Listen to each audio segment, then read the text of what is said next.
हाँ जी बच्चों, वो चैप्टर आगे बढ़ जाए, आज रिटर्न नहीं आएगी। Miscellaneous exercise chapter 10। तो चैप्टर 10 की बच्चों हम मिसलेनियस एक्सरसाइज पर थे और हम थे क्वेश्चन नंबर कितना 9 या 10? 14 पे थे। अच्छा तारीख करा दे रहे थे। तो एक बच्चों क्वेश्चन नंबर 14 ये कह रहा है मुझे, if A, B, C are mutually perpendicular vectors, ध्यान देना क्वेश्चन नंबर 14 क्या कह रहा है, if A, B, C are mutually perpendicular vectors, अगर A, B, C mutually perpendicular vectors हैं तो इसका मतलब A डॉट B कितना होगा 0, क्योंकि perpendicular vectors का डॉट प्रोडक्ट 0 होता है। B dot C equals to 0 and C dot A ये भी क्या होगा 0 होगा। अगर ये म्यूचुअल परपेंडिकुलर वेक्टर्स है तो ये बात आएगी। Show that the vector ABC, हमें ये शो करना है, show that the vector A plus B plus C is equally inclined to A, B and C। ये शो करना है कि ये जो vector A plus B plus C है, ये वेक्टर A के साथ जो एंगल बना रहा है, इक्वली इंक्लाइंड का मतलब इंक्लाइंड को किसी और तरीके से तो देखेंगे नहीं। ये वेक्टर A के साथ जो एंगल बना रहा है, ये वेक्टर B के साथ जो एंगल बना रहा है और ये वेक्टर C के साथ जो एंगल बना रहा है, वो एंगल क्या होंगे सेम। और एंगल हमें कहां से पता चलते हैं, देखो हमारी basic theorem, we know that we know that vector A plus vector B plus vector C, अगर मैं तीनों को जोड़ूं तो क्या मिल जाएगा, एक वेक्टर ही मिल जाएगा।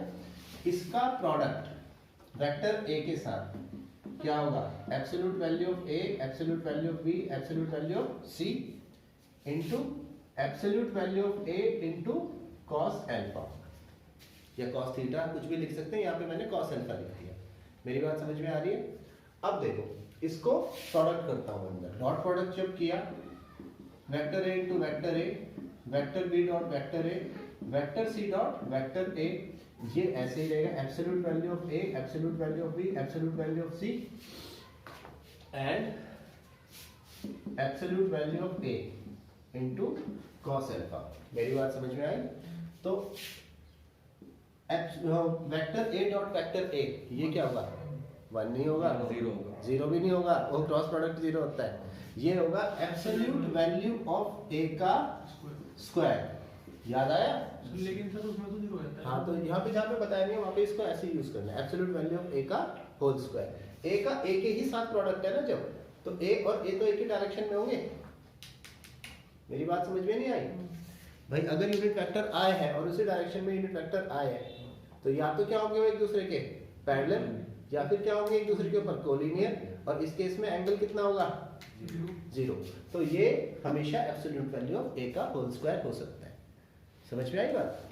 अब B डॉट A कितना है हमारे पास में 0, C डॉट A कितना है 0 equals to absolute value of A, absolute value of B, absolute value of C into absolute value of A into cos theta, या फिर cos alpha, sorry cos alpha equals to absolute value of A का whole square upon absolute value of A, absolute value of B plus C। इससे एक cancel हो गया तो हमारे पास cos alpha कितना आया, absolute value of A into absolute value of A plus B plus C। समझ में आ गई मेरी बात? ठीक है, ये तो इसका एंगल किसके साथ में निकाला मैंने, A के साथ में। इसी तरीके से नाउ दूसरा मार्कर कहाँ गया भाई? सर 180 भी तो हो सकता है, कोई पॉइंट है लीनियर पेयर बनेगा वहां, लीनियर पेयर बनेगा तो 180 मतलब अगर वेक्टर की बात हो रही है तो वेक्टर एक डायरेक्शन में ही जा रहा है तो हम इधर वाला ही एंगल ले रहे हैं। अगर ये लाइन होती तो फिर आगे और पीछे दोनों होता तब 180 हो सकता था, वो अभी आएगा नेक्स्ट चैप्टर में। इसके बाद यहाँ तक cos अल्फा हो गया। नाउ अगली चीज हम करते हैं, vector A plus vector B plus vector C, इन तीनों को कंबाइंड वेक्टर के प्रोडक्ट कर देता हूं मैं B के साथ में। तो तो ये क्या आएगा बच्चों, absolute value of A, absolute value of b, absolute value of C into absolute value of b into cos beta. Alpha की जगह इस बार एंगल क्या ले लिया, बीटा। प्रोडक्ट कर दो, vector a dot vector b, vector b dot vector b, vector c dot vector b equals to absolute value of A, absolute value of b, absolute value of c इनके साथ absolute value of b into cos beta. A dot b कितना है, 0, ये आ जाएगा absolute value of b का whole square, c dot b भी 0 है, ये absolute a, absolute b, absolute C into absolute value of b into cos beta. 0 को छोड़ दो, या फिर कॉस बीटा इक्वल्स टू कितना आ गया, एब्सोल्यूट वैल्यू ऑफ बी का whole square upon absolute value of a नमस्ते plus B plus c upon absolute value of b. या फिर हमारे पास कॉस बीटा कितना आ जाएगा, absolute value of b square से कैंसिल हो गया into absolute value of A plus B plus c. मेरी बात समझ में आ रही है? इसी तरीके से हम करेंगे सिमिलरली करके। अब इसका प्रोडक्ट किसके साथ कर दें, सी के साथ। अब थोड़ा तेज करा सकते हैं, absolute value of A plus B plus C, dot product मैंने कर दिया सी के साथ, मिलेगा हमें absolute value of A plus B plus C into absolute value of C into cos gamma. फिर से प्रोडक्ट कर दो, A dot C, B dot C, C dot C equals to absolute value of A, absolute value of B, absolute value of C into absolute value of C into cos gamma। A dot C 0, B dot C 0, C dot C क्या होगा, absolute value of C का whole square।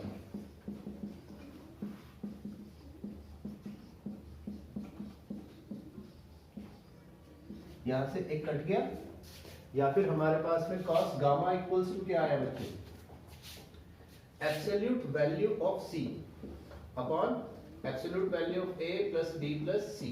अब एक चीज देखो, हमारे पास इसमें शुरू में ही दिया है कि, देखिए जरा क्वेश्चन पढ़िए, क्वेश्चन 10 था ये 14 सॉरी, क्वेश्चन नंबर 14 में क्या कह रहा है, if a b c are mutually perpendicular vectors of equal magnitude.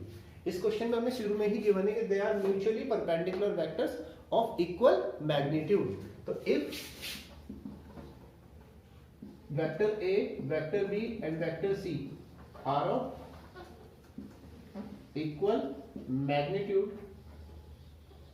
तो इसका क्या मतलब होगा, absolute value of A equals to absolute value of B equals to absolute value of C। तो अगर absolute value of A equals to absolute value of B equals to absolute value of C हो गया, तो नीचे वाला denominator तो क्या है, सेम ही है। तो इसका मतलब हमारे पास हो गया cos alpha equals to cos beta equals to cos gamma. समझ में आ गई बात? कॉपी करो।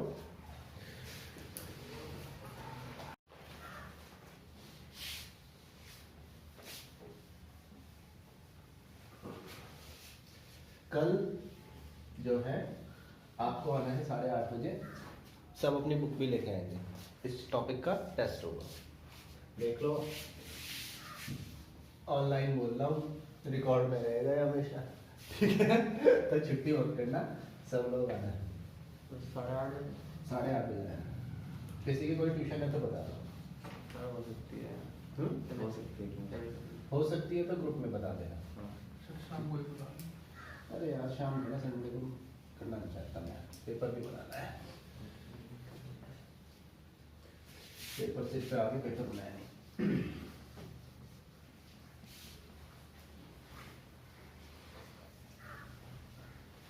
तो इनकी गलत आ गई, ये बोर्ड खराब हो गया।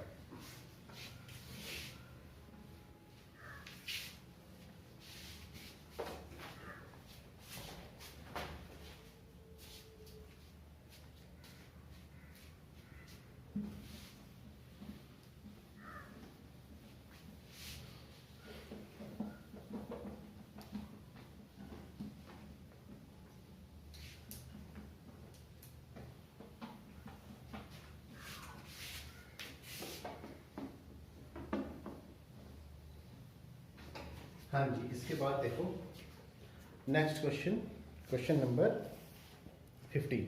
क्वेश्चन नंबर 15 से आगे फिर ऑब्जेक्टिव शुरू है। क्वेश्चन नंबर 15 ये क्या कह रहा है कि प्रूव दैट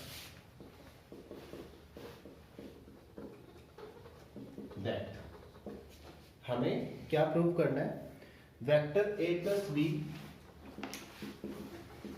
का dot product vector a plus b के साथ इनका डॉट प्रोडक्ट इक्वल्स टू होगा एब्सोल्यूट वैल्यू ऑफ a का square plus absolute value of b का स्क्वायर। और लेकिन ये कब होगा, if a and b are mutually perpendicular to each other. तो मैं ये लेता हूं, taking left hand side absolute value of a plus absolute value of b dot product absolute value of a plus absolute value of b। इसको लेने के लिए अब मैं इनका डॉट प्रोडक्ट करना शुरू करता हूँ। Absolute value of a dot absolute value of a plus absolute value of a dot absolute value of b plus sorry absolute क्या है vector b dot vector a plus vector b का dot vector b। तो यहाँ पर आया vector a का whole square a dot b और b dot a। क्योंकि आपको पता है कि ये डॉट प्रोडक्ट और डॉट प्रोडक्ट क्या होता है, कम्यूटेटिव होता है। कम्यूटेटिव होता है तो इसका मतलब इनको ऐसे ही लिख सकते हैं।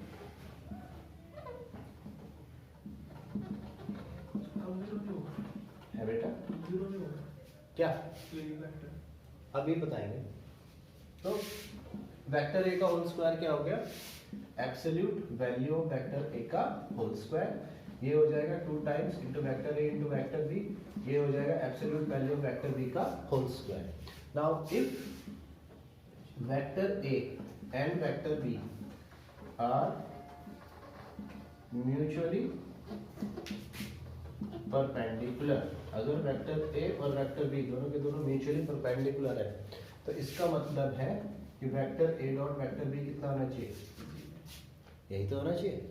इसका मतलब है कि एब्सोल्यूट वैल्यू ऑफ a का square 2 into 0 plus absolute value of b का स्क्वायर, 0 को छोड़ दो। तो अगर म्यूचुअली परपेंडिकुलर है तो यही कंडीशन रहेगी जो हमसे पूछा था। कॉपी कर लो।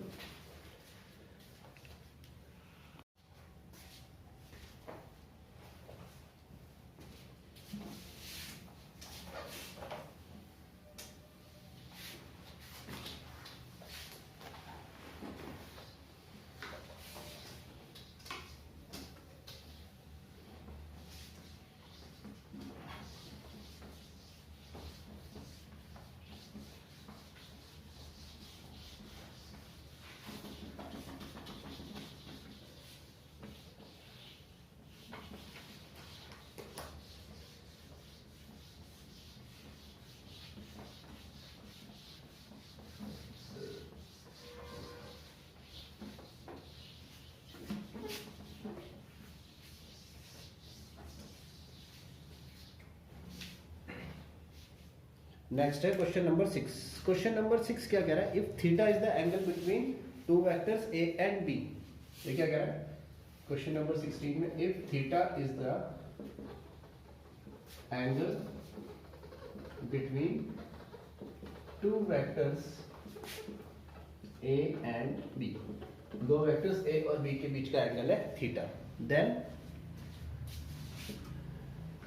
a dot b is greater than 0, is greater than और equal to 0 only when, और फिर ऑप्शन दिए only when।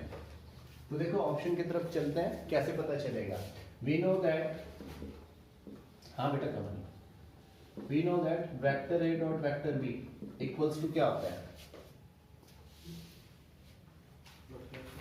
Vector a dot vector b क्या होगा, अरे अगर म्यूचुअली परपेंडिकुलर होंगे तब 0 होगा, वैसे 0 नहीं होगा। Vector a dot vector b का फॉर्मूला क्या होता है, mod a into mod b absolute value of a into absolute value of b into cos theta, है ना, यही तो है। बच्चों समझ में आ रही मेरी बात। अब we know that absolute value of a is greater than zero. Absolute value क्या होती है, जीरो से ग्रेटर है। क्यों ग्रेटर है, क्योंकि एब्सोल्यूट वैल्यू क्या शो कर रही है, मैग्नीट्यूड। एब्सोल्यूट वैल्यू क्या शो कर रही है, मैग्नीट्यूड। मतलब जैसे 2 मीटर 3 मीटर विदाउट डायरेक्शन, और जब ये मैग्नीट्यूड शो कर रही है तो ये क्या होगी, हमेशा पॉजिटिव ही होगी। 2 kg 5 kg 2 मीटर पर सेकेंड, ये तो वेक्टर में आ गया, तो एब्सोल्यूट वैल्यू तो ग्रेटर ही होगी।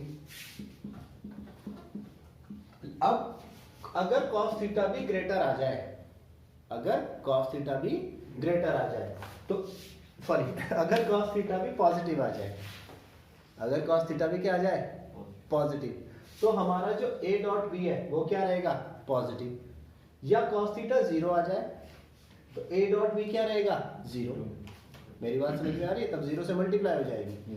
तो इसके लिए क्या होगा, and cos theta is greater than equals to zero only when, कब होता है ये, theta is greater than equals to zero से π/2, जब थीटा किस में हो, फर्स्ट क्वाड्रेंट में। वैसे तो फोर्थ क्वाड्रेंट में भी होता है ASTC से, उसमें भी जीरो और 4 से बड़ा ही होता है, लेकिन वो ऑप्शन में दिया नहीं है, ठीक है।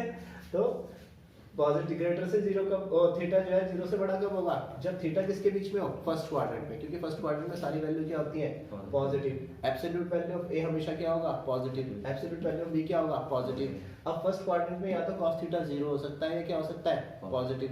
मतलब ये जो वैल्यू है या तो जीरो होगी या पॉजिटिव होगी। तो इसका मतलब a डॉट b जो है वो हमेशा जीरो से बड़ा होगा। कब, जब थीटा जीरो से बड़ा या जीरो और π/2 से बड़ा, छोटा या π/2, मतलब फर्स्ट क्वाड्रेंट में। मेरी बात समझ में आई, कंफ्यूज तो नहीं हो गए, नहीं हुए, आ गई, क्या हुआ भाई। तो इसके बाद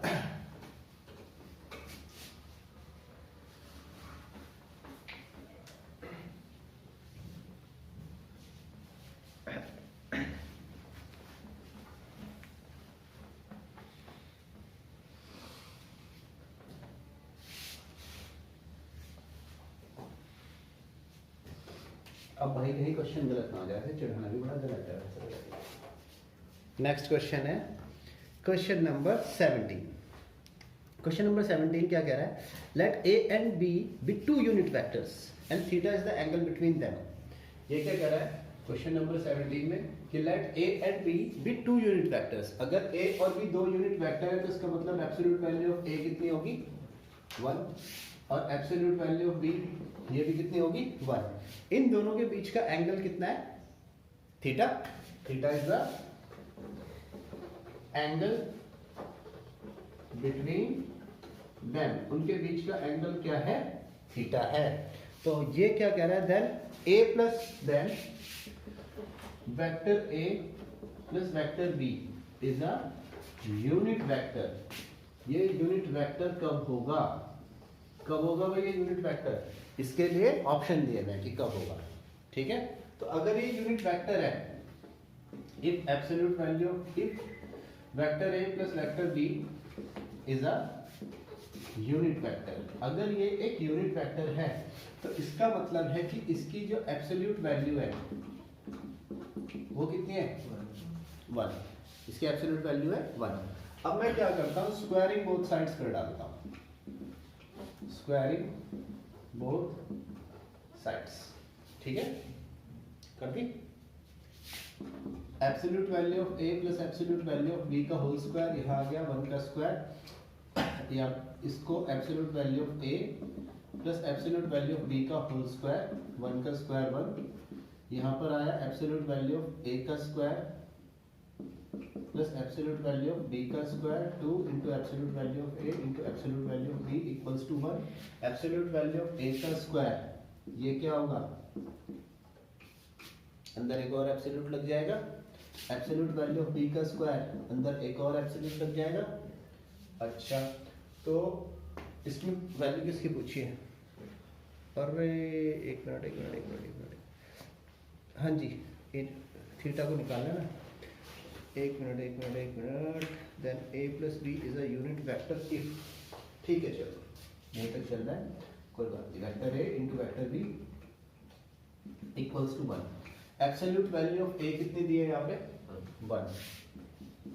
एब्सोल्यूट वैल्यू ऑफ बी कितनी दी है 1, vector a into vector b equals to 1, 1 का स्क्वायर 1, 1 का square 1 2, vector a dot b इसका क्या फॉर्मूला होता है absolute value of a into absolute value of b into cos theta equals to 1, 1 plus 1 कितना हो गया 2 plus 2 into absolute value of a है 1, एब्सोल्यूट वैल्यू ऑफ बी है 1 into cos theta equals to 1।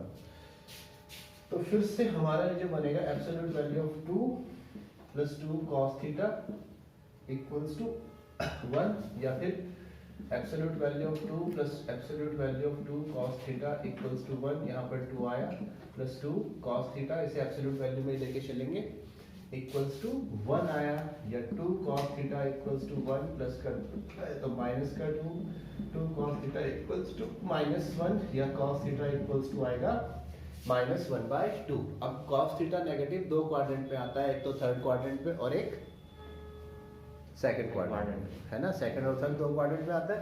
अब पहली बार जो नेगेटिव आएगा वो सेकंड क्वाड्रेंट पे आएगा, यानी कॉस ये क्या है पाई माइनस 1/2 कितने का था पाई/3 का, पाई माइनस पाई/3, या cos theta equals to cos 3 pi minus का पाई/3, या थीटा कितना हो गया 2 पाई/3।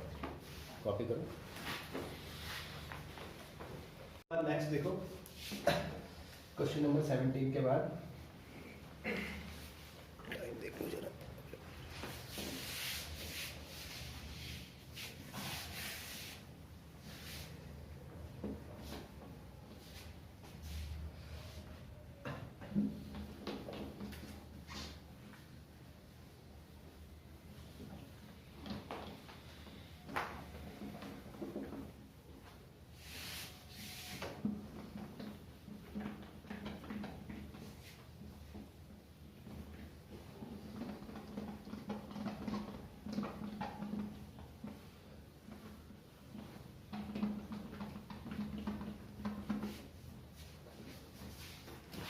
इसके बाद क्वेश्चन नंबर 18 और 19 तुमको दोनों एक साथ ही करा देता हूँ मैं, ठीक है।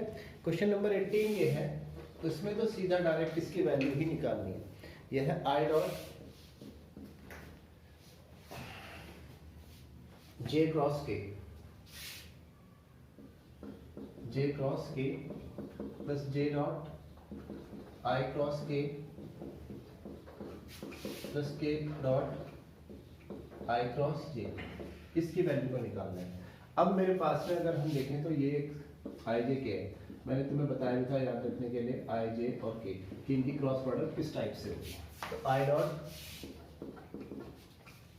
जे क्रॉस के क्या आ जाएगा आई, याद है, प्लस जे आई क्रॉस के उल्टे जा रहे हैं, और जब उल्टे जा रहे हैं तो माइनस का जे प्लस के आई क्रॉस जे, ये कितना आ जाएगा आई डॉट आई, ये वो है यूनिट वेक्टर, ये आई का मतलब है, आई कैप का मतलब यूनिट वेक्टर, तो ये यूनिट वेक्टर का whole square minus unit vector of j का whole square minus unit vector of k का होल स्क्वायर। बच्चों यूनिट वेक्टर क्या होता है, जिसकी एब्सोल्यूट वैल्यू 1 हो। देखो स्क्वायर का मतलब absolute value of I cap, समझ में आ रहा है, बताया ना तुम्हें आई कैप और वेक्टर में क्या डिफरेंस है, उसी वेक्टर का जो यूनिट वेक्टर है वो ये है। तो जे को जे कैप का होल स्क्वायर, के को के कैप का होल स्क्वायर, चूंकि यूनिट वेक्टर है इनकी वैल्यू है 1, हमारा आंसर कितना आ गया 1। अब इसके बाद क्वेश्चन नंबर 19 में देख लो, एक साथ ही हो जाएगा क्वेश्चन नंबर 19, साथ में टॉपिक हो जाएगा फिनिश। ये क्या कर रहा है, theta is the angle between any two vectors a dot b then absolute value of a dot b equals to absolute value of a cross b। ये कब होगा, सबसे पहले absolute value of a dot b देखो, absolute value of a dot b है, बड़ा सा absolute लगाओ, absolute value of a into absolute value of b into cos theta, और absolute value of a cross b ये क्या है, absolute value of a into absolute value of b into sine theta into एक इसके साथ unit vector भी होता है। अब इनके एब्सोल्यूट ओपन कर दो, तो तो एब्सोल्यूट का मतलब यही हुआ, absolute value of A absolute B, और उसका भी एब्सोल्यूट का मतलब वही होगा, absolute value of B. cos theta का जो एब्सोल्यूट है, चाहे आप एब्सोल्यूट लगाओ या ना लगाओ, ये एंगल पे डिपेंड करता है कि इसकी एब्सोल्यूट वैल्यू क्या आएगी। तो इसको मैंने डायरेक्ट cos थीटा लिख दिया। एब्सोल्यूट वैल्यू ऑफ ए वही रहेगा, एब्सोल्यूट वैल्यू ऑफ बी यही रहेगा। sin थीटा का एब्सोल्यूट वैल्यू क्या आएगी, ये एंगल पे डिपेंड करता है, तो इसको मैंने sin थीटा ही लिख दिया। और n कैप क्या है, यूनिट वेक्टर, इसकी एब्सोल्यूट वैल्यू कितनी होगी 1।